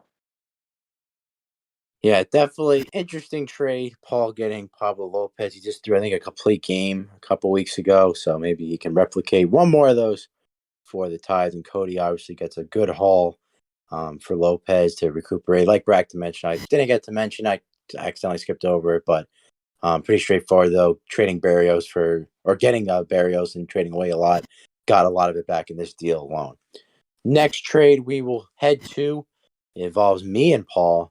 Paul got Erod. I got Ben Brown and Simeon Woods Richardson, and we had a stip attached where he owes me a worst. And Erod has 23 starts. Paul, I'll let you go first. Yeah, so this kind of completes the deals for me for this week. As obviously I had stated before, I traded away Senga and Eflin, and I got back Pablo Lopez, like we just discussed, and then the final piece was getting Eduardo Rodriguez. I know Cody and a few in the league aren't big fans of Erod, but when he pitches and when he's playing and when he's on, he's a really good pitcher. I don't really care if you disagree with that opinion because the facts back that up. He averages over 20 points a game, and I think he's 29 or 30. So he's not old. He still can play. The Tigers aren't very good, but they have some young prospects that are going to come in probably towards the end of this year, like Colt Keith, like some other guys that I'm drawing blanks on. But anyway, so that's why I did this deal. Ben Brown is a good pitcher for the Cubs. A guy I've been high on all year. Tough to move him, but at the end of the day, Erod was more important to me. And then Simeon Woods Richardson has really fallen off this year. So for me, at least, I considered him a borderline worst in this deal. So if it's Ben Brown and it might end up being two worst for Erod, that's a price I was just willing to pay. I'll go next for this one. So for a while, I had Erod on the block, and I know people hate him in this league outside, I guess, me and Paul and maybe a few others. I really didn't have room for him anymore. I had Rodon was back. Fried's coming back for me this week. I know Evaldi went down in the IL, but I have a ton of pitching depth, so could afford to move him. Whenever I see a move like that, I try to get a good prospect, and I thought Ben Brown was that. I moved him in the next trade, which we'll talk about in a sec. SWR, I know he's had a kind of a rough year. Still like him. Again, he's got a decent name value for some reason in this league too. So a lot of the part with this trade was, first of all, I didn't realize how valuable people value Ben Brown. I like him. I thought he was a really good get in this deal. Paul, we could say it. I think there was another deal we had for Erod that I was kind of going back between this and that one. You can say it. Yeah, wasn't it Graceful, Petty, and a worst? Yeah. So, it worked out because I ended up moving. I had planned to move Brown for something that I was looking for. Instead of Erod, but I love Petty and I had him. I was trying to get him back. So, kudos to Paul for staying strong and not giving me Petty back. But I was happy with this. for for Erod still getting a top whatever 70 spec, and I value SWR a little bit more than a worst still, and then potentially another worst for for Erod. I'm fine with it. Not I don't think it's the greatest trade I've made, not the worst. I don't know if it was a barn, but again, still getting a prospect of that caliber for a guy like Erod, I was pretty happy with. So I'll let you go next. Yeah, I mean, I get this Paul sentiment that even with all the rebuilding he's been doing, you still want just some players to have on your team to play. You can't play prospects because they're not in the league yet. But Eduardo Rodriguez started off really hot, got injured, has really tapered off, and he when he's good, I agree, Paul, he is on, but it just kind of hard with especially he's dealt with the injury issues this year, and then the Tigers as a whole aren't good, so a lot of times the wins might not come there. But the prospects, I mean, Ben Brown's really solid get. SWR, jury's still out. Like you guys said, a really bad year this year. I don't really know how I feel about it for either team. It's kind of a wait and see deal, I'll be honest. Yeah, Braxton? I'm not the biggest Eduardo Rodriguez fan, I will admit. However, Paul mentioned that the Tigers have a lot of prospects that are up and coming, including some that are actually pitchers. So I would be interested to see if the Tigers actually dealt Eduardo Rodriguez at the trade deadline. I know his name was mentioned as someone who could be going to a contender. So maybe he gets traded to somebody like the Dodgers or the Braves, which immediately raises his value in this league, in my opinion, if he gets backed by the run support one of those good teams could provide. So I see the gamble, and if Paul thinks that he essentially got him for two worse, then maybe a change of scenery would help change some people's minds about Erod if that were to happen. So that's something that could be an extra factor in this deal. I don't think anybody's brought up yet. So. And Connor. I think this deal shows confidence in Paul's prospect pool. This is the third stip on Eduardo Rodriguez made in 2023. I think Hamko and I had one going either way. And that's because Erod is a very talented pitcher who once in a while will check out or disappear for no reason. I think this could easily be a win for Paul if he does get traded to the Dodgers or continues to stretch. But Ben Brown's a talented guy, and Simeon Woods Richardson's also shown some major league promise, but is clearly struggling this year. So I think this is a really good deal for both sides, but I'm curious how Erod's value is going to change in the next couple of months. Definitely. And let's go right to the next one, where I traded away Ben Brown for I traded away Ben Brown, Jorge Soler, and Xander Bogaerts to Tita, and I got back Masataka Yoshida. I'll start first with this one just because this one's mine. The second I traded for Ben Brown, I had like 3 people in my PMs already asking for him, so I was like, that's interesting. So I didn't realize how much value he had up until that point. Yoshida was a guy Tita kept saying he wanted to give away, which I didn't fully get. Yoshida's over 7 point per game bat, at least when I traded for him. I mean, him being 30, he's technically a rookie. I mean, he'll be fine. He'll be good for at least 3 or 4 more years. And I had a bunch of roster spots I've been trying to move as I'm trying to get my lineup set for after the trade deadline. Xander was a guy I've been trying to move for a while. I have Lindor and Betts, so don't need him anymore. Soler, I'm kind of tired of. I got all my use out of him. I bought him low, helped me win a couple weeks, and actually I beat Tita with him when I played Tita last, and now I'm playing against Tita next week, who now has Soler. Funny enough, and trading away Ben Brown, who I thought I maybe could have done it with maybe like a Dalton Rushing as opposed to Brown, who I guess you could debate who has more value, because I know one's a catcher, one's a pitcher.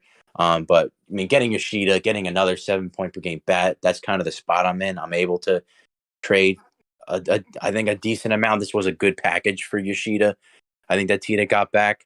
So I think I'm in a position to make a move like this and to get, another 7 point per game bat just to make my lineup even more harder to go against. So I'll go to Hen first. What do you think of this? Yeah, I mean, it's kind of unfortunate because, I saw you get Masataka Yoshida, obviously, I'm trying to compete with you. I was trying to get an extra depth bat, and he's a 7 point per game guy. Kind of missed the ball in that one. But, I mean, I think you got him for a good price. Ben Brown, he's not a guy you're going to lose. He's not a prospect you'll lose sleep over. Jorge Soler, like you said, I feel like has tapered off. He was hot to begin with. He's kind of cooled off a bit. And then Xander Bogaerts, you really didn't have any use for him. This is a guy, like you said, he is 30, but I think he's still leading the AL in batting average. Yeah. 7 point bat, those don't grow on trees at all. I think this is a good get for you. I'm kind of confused of why I maybe get why T did it, but I'm still don't fully understand it. I think he's a very good player, Yoshida, and by all indication, he's not a guy who would really have his production fall off due to age just because of how good he is at 30. But Tita's always wheeling and dealing, so I'll let him do his thing. Paul, will go to you. Yeah, obviously, I stated my thoughts on Ben Brown just now in our trade, John Height. So Ben Brown, obviously, I like him a lot. Xander Bogaerts, still a good shortstop, still plays. I mean, I think he's having a bit of a down year this year. But obviously, he's still a really good bat, and that lineup still is pretty good for San Diego if they can keep it together. Soler kind of doesn't do a whole lot for me. I know he started really hot this year in the first half, but hasn't been that same guy. So all in all, Yoshida went from me to Tita, and what I got in return was Ricky Tiedemann and Tamar Johnson. I like that package more than this one that Tita got, but I don't think it's a bad package. It just depends on what Tita does with these three guys. But obviously, John Height's getting what he wants here, is a 6 to 7 point bat. That's maybe going to push him over the top to get him this championship. And Connor?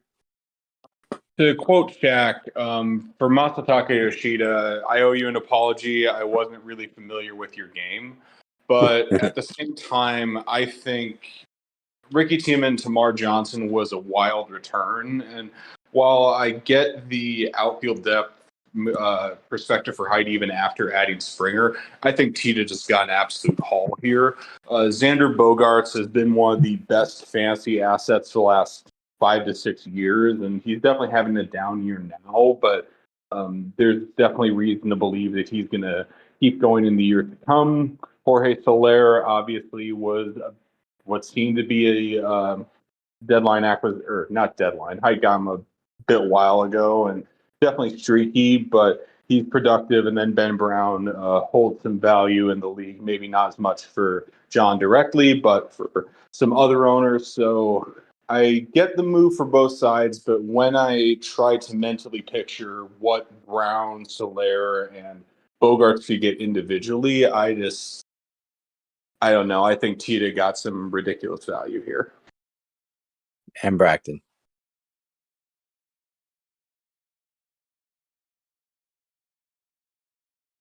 Bracton is off the pod currently. Bracton decided to call it a night, I guess.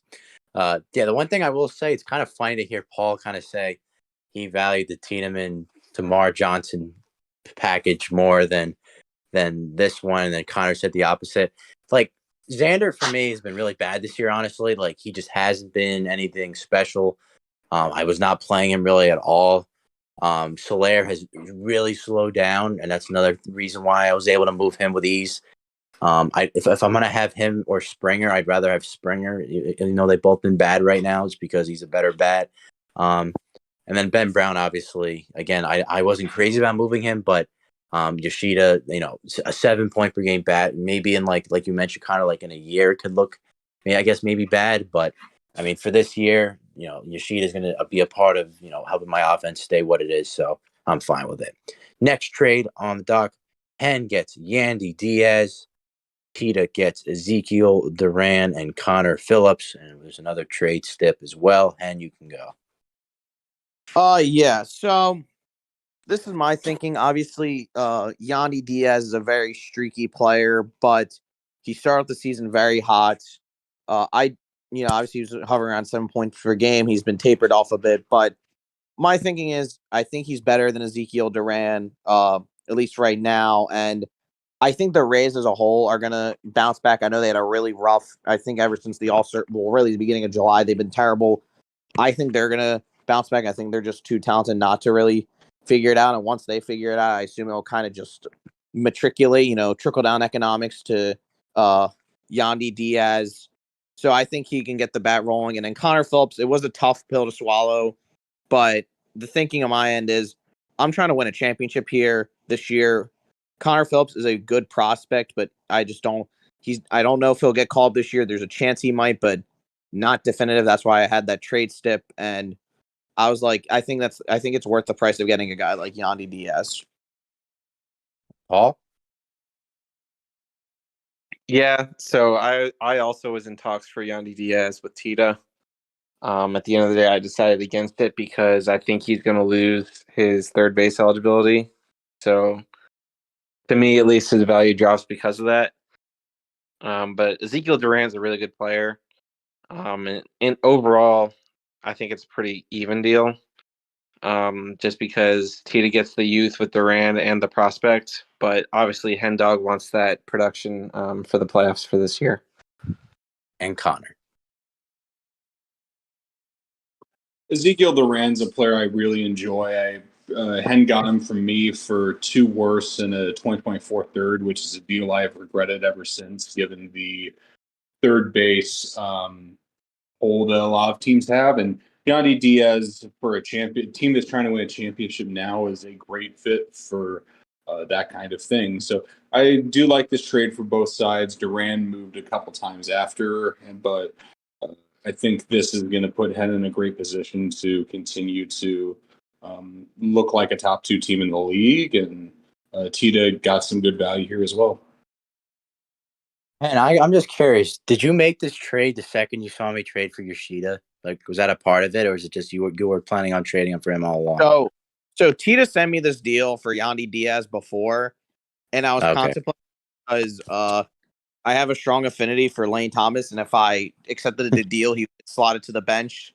But I decided to man up, and I was like, you got to put your feelings to the side a bit. So no, Tita sent the deal, I think, like the night before, and I was like, it was one. I get a reputation if I say I think about a deal, I don't take it. I actually told him I think about it, and I end up pulling the trigger. So no, that I saw you do it, and then I was like, I have to get it done. And I was like, I'll just man up and do it. Fair. So. Yep, I got you. All right, next trade. Connor gets Ezekiel Duran and got Walter Ford, Davison de los Santos, and the Sounds 26 third. That went to Tita. Connor, you got Duran. Real quick, Connor, we'll just ask you for this one. What do you think? Yeah, so 2 of those assets I got for Brady Singer, and Duran's someone I wanted back. Right now, third base is a laughably bad position for me, so I think I traded Duran eventually, but for me, essentially getting Ezekiel Duran plus like a second to pick for Brady Singer was pretty good. So I'm happy with that deal. It's more than I paid or more than I received to send to Hen like 6 weeks ago. But I needed a third baseman, and for a while I got my guy. And we'll go right to the next deal, Connor, again, just because I think Braxton wanted to say something, so I'll let you just say all the words for this one. You were able to get rid of Anthony Rizzo in the nick of time, got Hayden Wesneski and a third, and also a worst, it looks like, or a trade step on the worst. How does it feel that you no longer have to worry about Anthony Rizzo on your team? Kind of bad because I got him for 3 legit assets, 2 seconds, and Matthew Lugo, who's not a worse, but not an A-list prospect. So Hayden Wesneski, I think, is someone who's found some major league success, and some people would pay 2 specs for. I got back into this draft, which I sorely needed, and then a trade tip. I think the Judge effect. There's definitely reason to think that Rizzo could get hotter in the next couple months. So I recouped what I got from getting Rizzo about a month ago, and fine with it. Good to hear. And I think we'll just do two more trade. Actually, all right, we'll do this one next. This one's very interesting. That's why I wanted to bring it up. Does not involve anyone on the pod. Tita gets Jordan Westberg. Smell gets Curtis Mead and Jared Jones. Paul, I'll let you go because of Westberg being involved. What did you think? Yeah, I mean, Westberg and Mead are two guys I really like a lot. Westberg a little bit more actually than Mead. So adding Jared Jones into this deal kind of makes this in my opinion, perfectly even trade. They both Cheetah and Smell said that Westberg and Mead are both respectively permanently home, which makes me a little upset. But because I'd No, still they're like to at not. some point, yeah, I know how it goes, but I'd still like to at some point own at least one of those guys. I've been in talks to own both of those guys at different points this year. I actually did own Westberg for a while. But at the end of the day, to me, an even trade, Westberg, I know, has been scuffling in his first taste of bigs, just as I'm sure Mead, whenever he gets his call, he'll scuffle a little bit too. But long term, I think both of these guys are really going to be good players. And Hen? Yeah, I mean, I think I agree with Paul in his assessment that I like Jordan Westberg just slightly more than Curtis Mead. I mentioned earlier that like crowded, talented Orioles, infield situation. I'll be interested to see where Westberg finds his place, but I think the fact that Jared Jones gets added on kind of makes this a fair deal. So I think it's a win for both sides. Both these guys get their guys. And Connor. Both these guys get their guy. I can't add any more to that. Good trade for both teams. Sounds good. And Connor, do you want to talk about your flipping Duran? I know you kind of mentioned it already. But did you want to say any more about that? Yeah, so I'm happy with what I paid for Duran, but at some point, Smell offered me an offer this morning that included my 2024 second. And when I was going through some of the rankings for the 2023 the draft class, it seemed like a lot of them were higher than De Los Santos for the options I currently had. So I think he also offered a fourth asset in Eric Lauer, who is a pitcher that was a multi-asset pitcher early in the year and then had a streak of injuries or bad performances. So getting a similar three assets back in a lottery ticket, I think, was enough to justify the quick switch. Makes sense. And it looks like we got a nice little comment from Smell, who said, "Hey, Pod, one part you're missing on the trade is that I opened a roster spot too. So give me Smell because, I'm trying to clear roster space too. I feel you. I'm glad that a couple people are listening tonight as we're recording this. Always feel free if you're listening out there later on to hop on with us if you want to listen live whenever we do these on Sunday nights.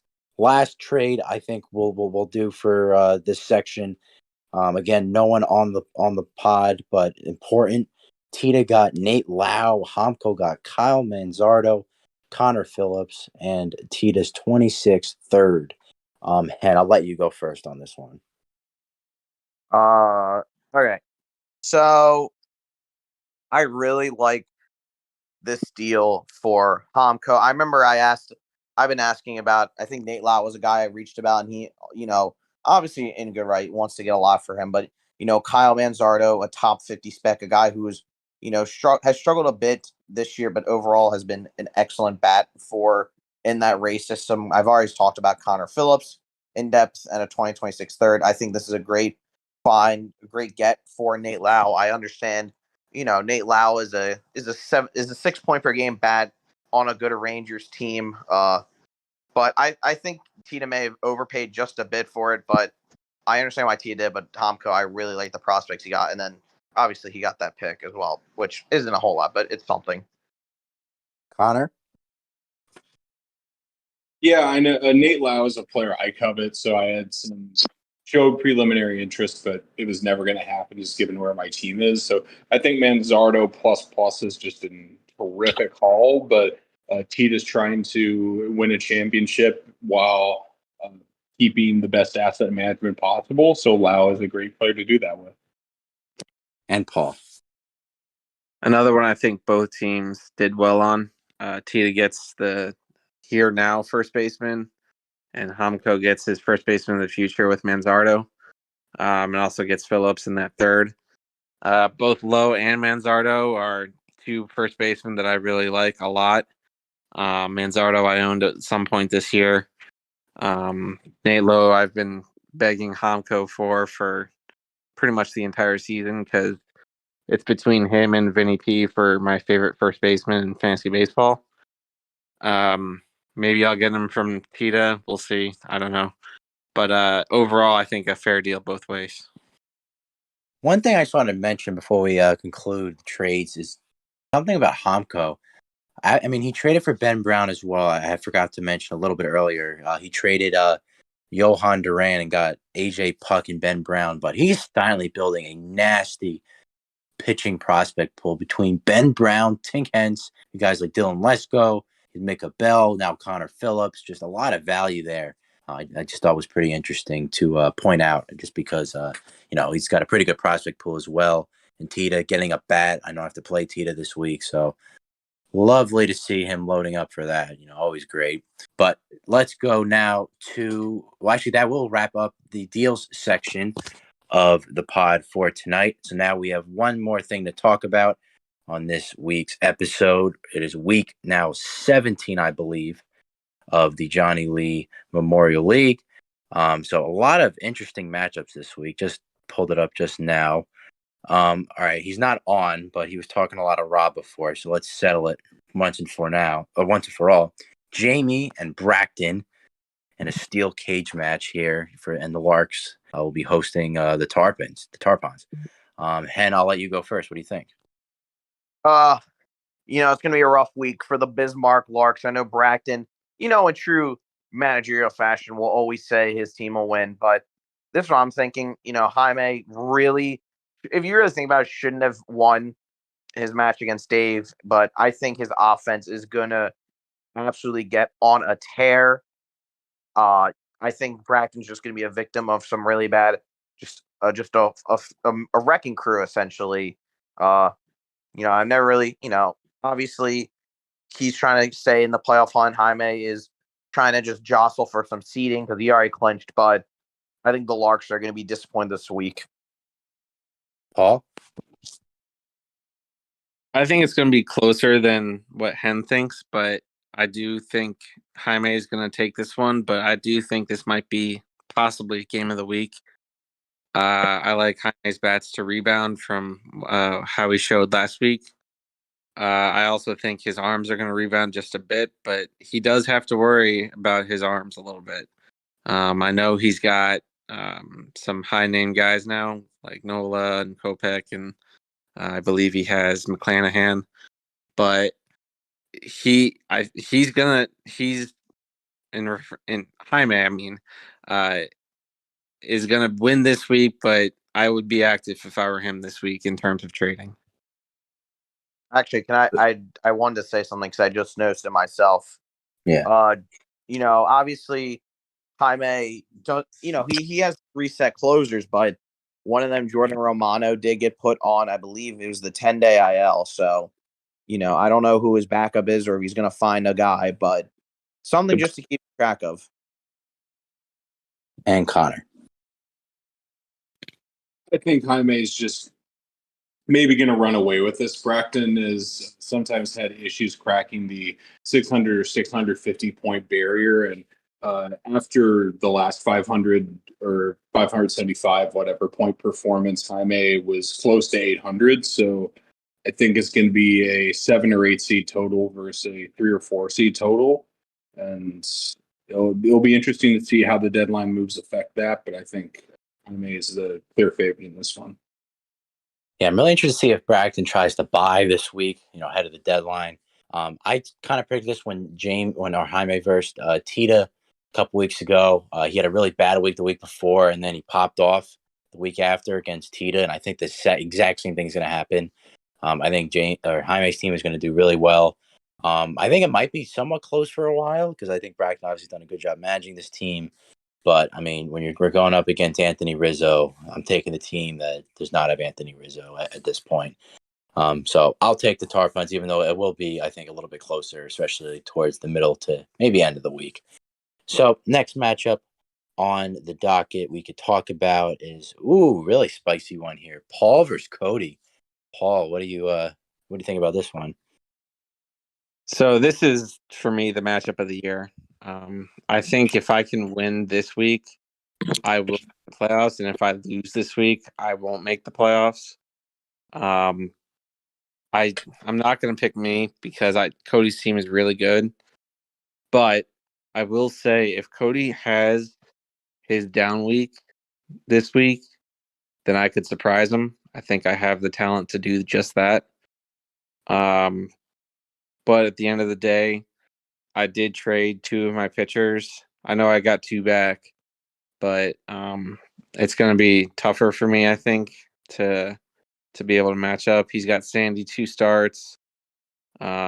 He's got George Kirby 2 starts. He's got a better bullpen than I do.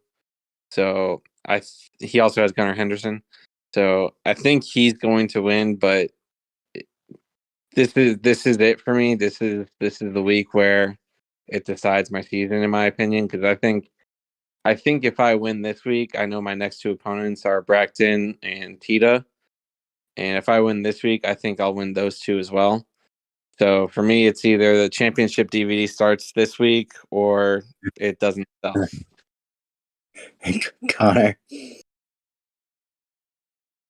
I think this is just all going to come down to what Paul's deadline strategy is going to be. Smell has aggressively bought, and he's the 3rd highest scorer this week. If Paul ramps up the pitching after a 250 turn at 60 point performance, I think there is a chance to beat the Hot Rods. But as the teams are currently constructed, I still think Cody is going to pull away with this. So, this is probably my matchup of the week, but we'll see what happens in the MLB deadline and our league's one. A sneaky thing I'll say real quick. I did get Pablo Lopez from Cody, and Pablo Lopez, I believe, will have 2 starts this week. So it'll be interesting to see what Pablo Lopez's total at the end of this week is going to be and how that impacts our matchup, as well as Reed Detmers, because obviously Cody got Reed Detmers from me. And Penn.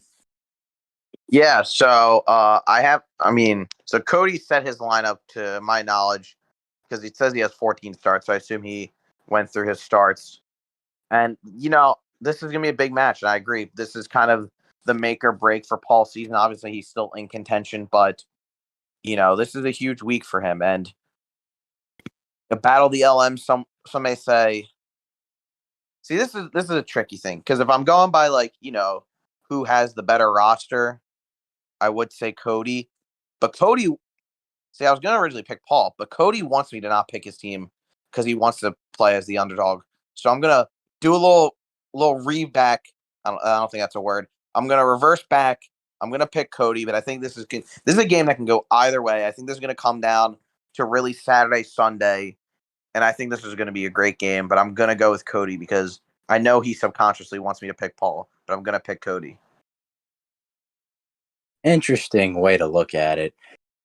I'm going to lean Cody, but I think Connor mentioned it. If Paul really starts buying like Smell did, I think this could really change the outcome of this game, of this matchup. Super interesting. I think it's going to be very close. I don't think it's going to be a blowout by any means. For now, I'll take Cody, but if Paul buys, I would not be surprised if he could maybe come away with maybe the victory. But for now, I'll stick with the Hot Rods. Next matchup, I think I faced him once before. It was pretty close, but it's the Yard Goats, me versus Tita and the Sounds. And I'm going to say this because I'll go first. There's many terrifying things in this life. I'm a little bit terrified of what Tita's team is going to look like now that the deadline is coming up. Of what his final team is going to be. He's obviously wheeling and dealing each week. He's got a lot of chances of turnover. Guys are constantly out of the lineup, and by the deadline, he's got to have his team that he wants in the playoffs that he's going to try to compete for a championship with. So I think this is the week I'm really going to start seeing that, and it's going to be against me. Tita had me on the ropes a little bit the last time we played. I forgot what the exact score was. I ended up coming to victory. It wasn't my best week. Tita had a huge full court press on me. He had me on the ropes. But for this week, I'm obviously I'm going to take myself. The yard goats were rolling. I think I had a down week this week by my standards. I have Judge back. I'll have him for the full week. Hoping Mookie Betts will be back. I get Max Fried back this week, I believe Friday, if I'm not mistaken. I just traded for Yoshida. He had a bad day today, but he'll get going this week. I'm going to pick my team, obviously, forever. So I hope I can stay undefeated against a very good Sounds team. And I think I have him and Chad and Jamie left on the schedule. So definitely some intriguing matchups for me as I try to make sure I clinch my 1 seed. So I'll go to Hen next. What do you think? You're gonna win. I already said, I love my guy Tita, but I've said this many a times. I won't pick against you unless you're playing me. Yeah, I mean, I said the same thing about your team too, so that's fair. Connor, you're up next. I'm going to call the upset of the undefeated. Height has nothing to gain this week except for continuing an undefeated season, while Tita's team has massive playoff implications. One team is the master of asset management, while the other has a great GM, but is actively trying to clear roster spots. So I think the Sounds are going to do whatever it takes to put themselves in the best position to win this week and the 2 or 3 weeks after. And with the Yard Goats just can rest until the playoffs, I think the Sounds are going to catch them off guard. First, you draft left 10 rounds earlier than you're supposed to, and now you say this. You're really on my bulletin board now, Connor. And Paul, you're up last. Yeah, not going to pick the upset. John Haight's going to win probably by 150, 200 points, I think. He's got double starts from Burns. He's got a double start from Gallen. Double start from Framber Valdez. I think there's decent potential that John Haight's going to be in the 900 points this week. And even if Tita's in the 700s, it's not going to be enough. And I'm not sure he's going to be in the 700s. I think high 600s, but yeah, I think it's crazy to pick against John Haidt at this point, so I'm not going to. Well, it'll be a fun one. And Connor, I'm just messing with you. I just thought it was funny. Tita said he's going 950 this week. So you heard him. He called his shot. I don't predict my score totals. I just score. So I'm not going to predict mine. But best of luck to you, Tita. Should be a fun one.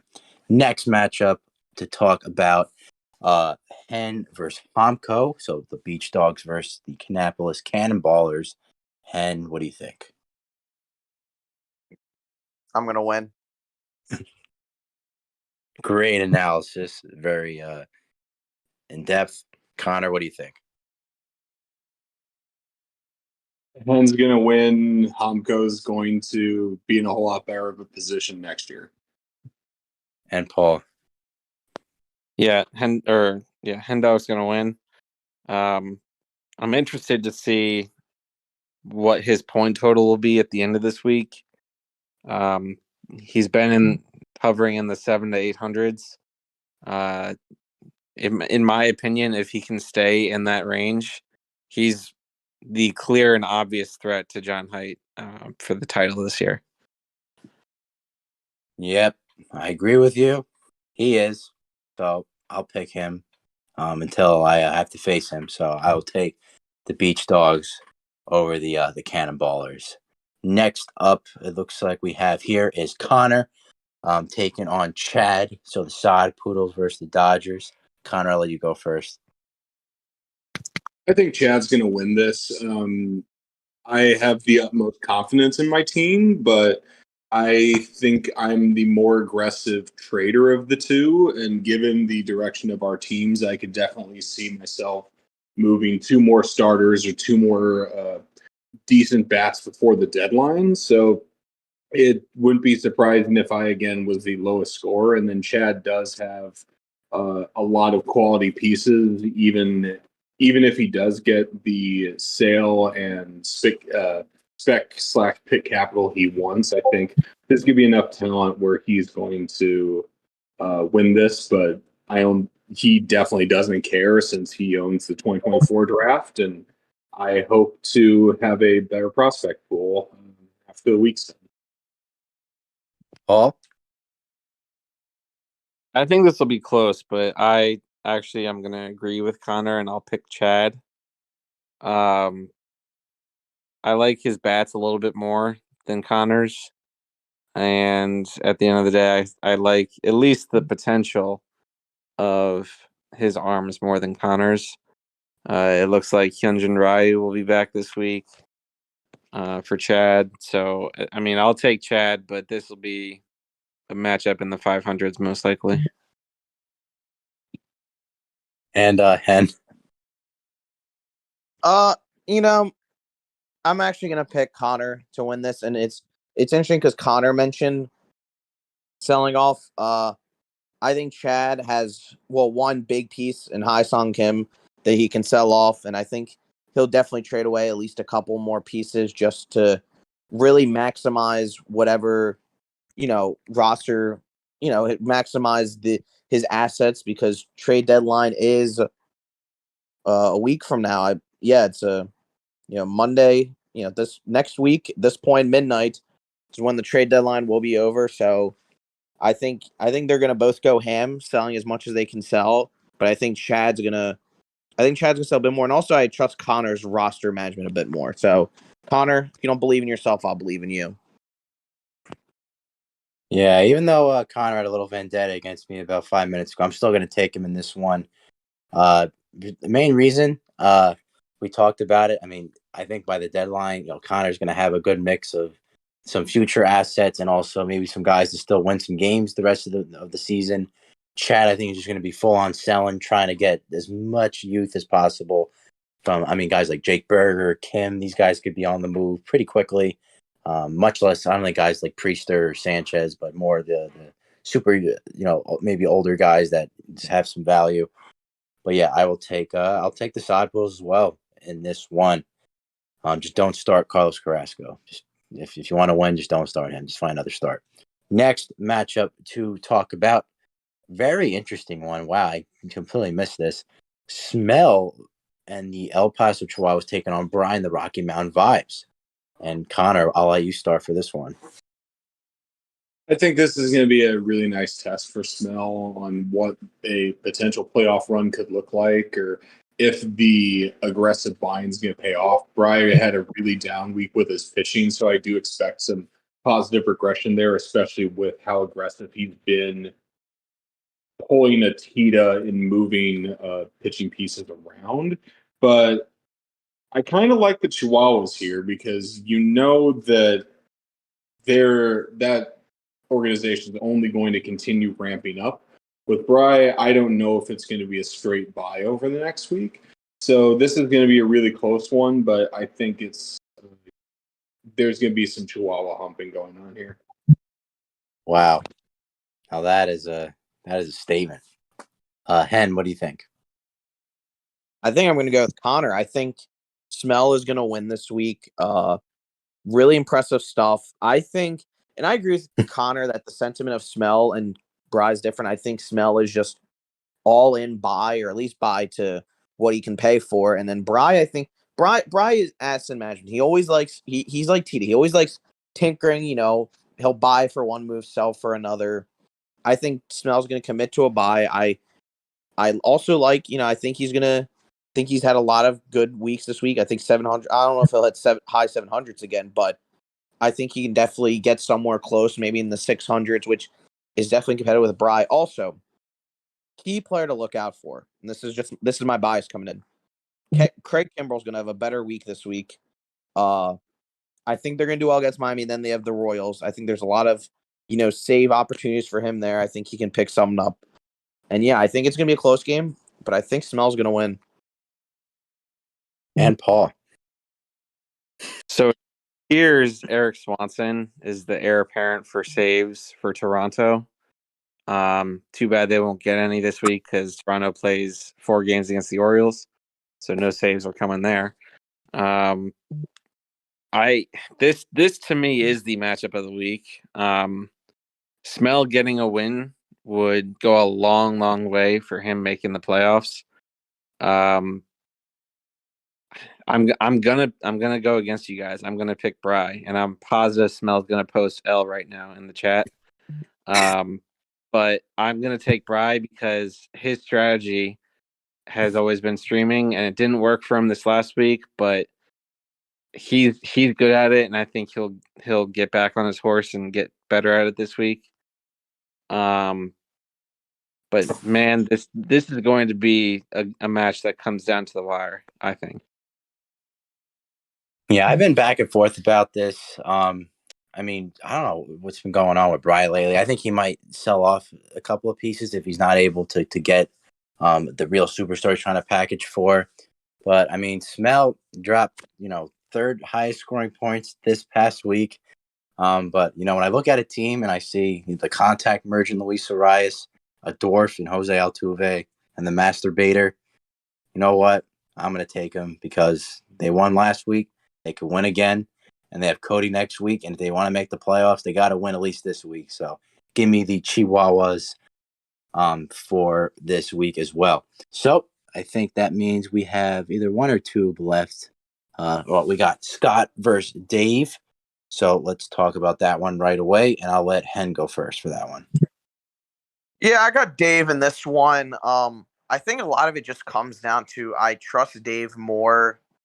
I think Dave's team is slightly better than Scott's, but also I just trust him more to get the max start limit or at least get closer to it. I feel like one of my harping points on Scott for the past, few weeks is that he's really just struggled. He hasn't really gotten close to the start limit. He's barely getting by on the start minimum. He had 8 starts last week. I assume it's going to be in order for another week like that, and whoever has the more starts, I think, is going to win this match, and I just believe Dave will have that. Yeah, it should be, obviously an interesting one for this. Connor, what you can go next. I don't know what to think here. I've played both of these teams relatively recently, and in both cases, there were some lineup misses or starting pitchers on the bench. I think there was one instance where Scott had Braxton Garrett on the bench for 45 in our matchup. So I think I trust Dave more with just the pure roster management, but this is a borderline tank bowl, to quote Hen, and it'll be, I think, seeing if Scott's hot bats can continue or how active either of these clubs are going into next Sunday is really going to be the factor here. And Paul. I don't think there's anything borderline about it. I think this is a tank bowl. But I'm actually going to pick Scott, and this is why. Dave, to me, rises to the occasion when he plays the big dogs, but when he's playing the lower teams, he kind of sinks to them.